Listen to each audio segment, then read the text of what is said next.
কোনটা স্বাভাবিক, কোনটা রিস্ক বেশি, কোনটা মারাত্মক? যেটা দেখা যায় না এটাই কিন্তু বিপদ।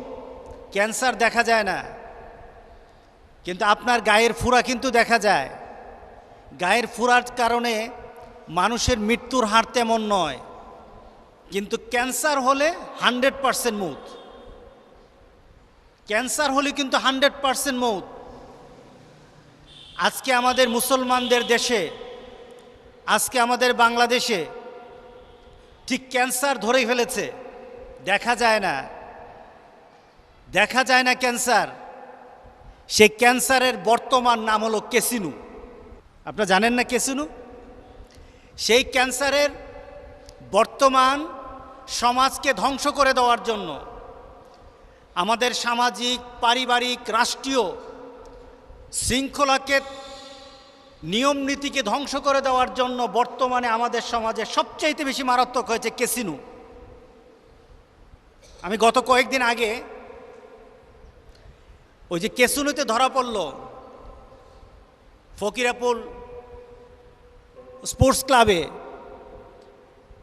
একজন সাক্ষাৎকারে বলছে দেখুন কিভাবে ক্যান্সার হয়। এই ক্যান্সার দেখা যায় না, বরঞ্চ এই ক্যান্সার দেহের ক্যান্সার থেকে আরো মারাত্মক। দেহের ক্যান্সারের জন্য একজন সাফার করে, কিন্তু সামাজিকভাবে জুয়া আর মদের ক্যান্সার যদি কারোর মধ্যে ঢুকে তাহলে পরিবারটা ধ্বংস করে দেয়, পরিবার ধ্বংস হয়ে যায়। সে লোক বলছে আমি আস্তে আস্তে এখানে আসলাম, 2000 টাকা দিলাম, কিছু টাকা পাইলাম, 12,000 টাকা পাইলাম, আবার ধরলাম 18,000 টাকা পাইলাম, আবার 18,000 টাকা ধরলাম, 13 লাখ টাকা পেয়ে গেলাম, আবার 13 লাখ টাকা চলে গেছে। 13 লাখ টাকা পাইলো, 13 লাখ টাকা চলে গেছে। মাথা পাগল হয়ে গেল। সুস্থ হওয়ার পর আবার এখানে আসলাম কেসিনোতে, জুয়া খেলার জন্য আসলাম। আমার 42টা দোকান ছিল, 42টা দোকান বিক্রি করেছি, এরপরও জুয়া খেলতে আসি, এরপরও জুয়া খেলতে আসি। চিন্তা করেন, এই লোকটার 42টা দোকান ছিল, বিক্রি করে দিয়েছে, এরপরও জুয়া খেলতে চায়। বলেন তো দেখি, এই 42টা দোকান বিক্রি করার কারণে ক্ষতিটা কি শুধু তার হয়েছে নাকি তার পরিবারের হয়েছে? পরিবারটা শেষ।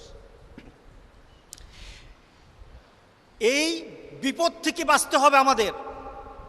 এই বিপদ সৃষ্টি করেছে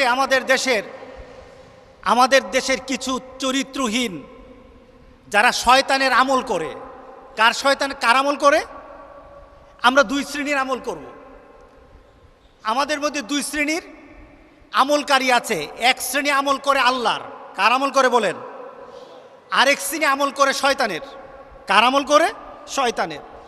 যে শয়তানের আমল করে সে হলো শয়তান, আর যে আল্লাহর আমল করে সে হলো আল্লাহর নেককার বান্দা, মুত্তাকিন। আল্লাহ সুবহানাহু ওয়া তাআলা আমাদেরকে জানিয়ে দিলেন যারা এই কাজগুলি করে তারা যে শয়তানের আমল করে। আল্লাহ সুবহানাহু ওয়া তাআলা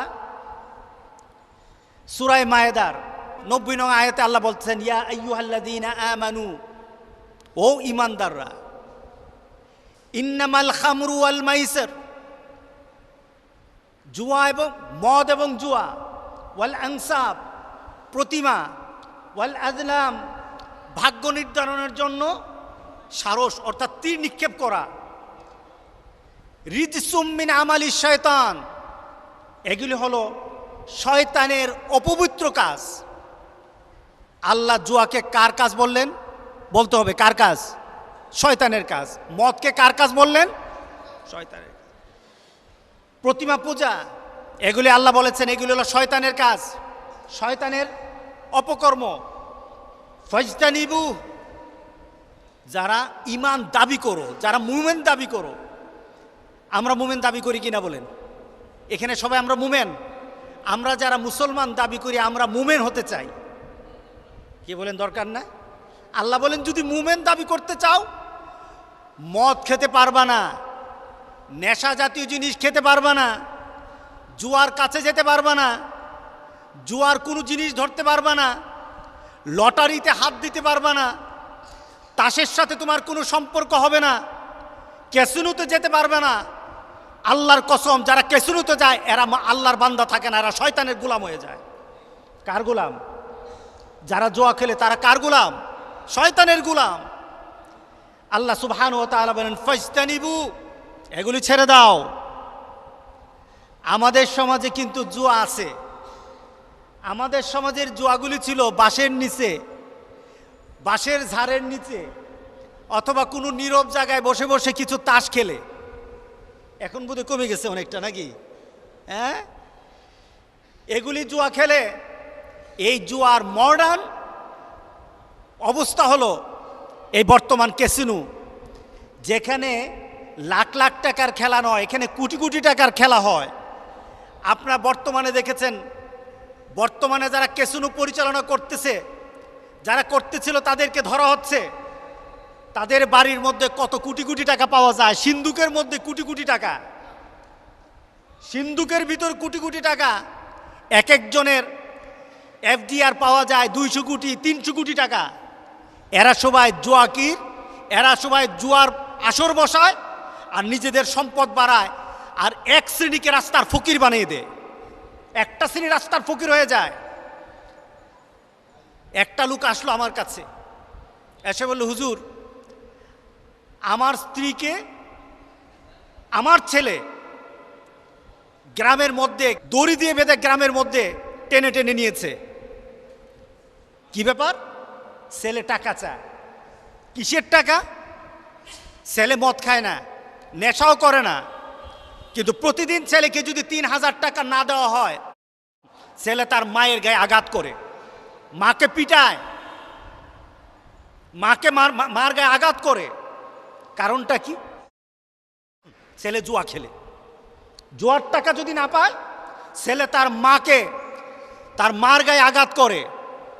বলেন তো দেখি, যে সন্তান মায়ের গায়ে আঘাত করে, এটা কি আর মুসলমানের বাচ্চা থাকে? এটা কি জান্নাতের যাওয়ার কোনো বাচ্চা হবে? এটা শয়তানও বলে এত বড় শয়তান আমি নই, শয়তানও তখন বলে এত বড় শয়তান আমি নই। আজকে আমাদের দেশে এই ক্যাসিনো চালিয়ে বাংলাদেশের মধ্যে জুয়ার আড্ডা। আমাদের কসবা বুঝি জুয়া নাই, নাকি? নাই জুয়া। গত রমজানে আমাকে একজন পুলিশ অফিসার বলতেছে, হুজুর, কিছু সংখ্যক, সবাই তো তারাবির নামাজ পড়ে, আর কিছু সংখ্যক জুয়া যারা খেলে, তারা ঘরের মধ্যে দরজা বন্ধ করে তারা জুয়া খেলে, টুপি টুপি লাগায়, আবার মাথায় টুপিও আছে। এই ধরনের অনেককে গত রমজানে ধরা হয়েছে। তার মানে আমি বললাম, টাকা কত ছিল? হুজুর, লাখ লাখ টাকা ছিল।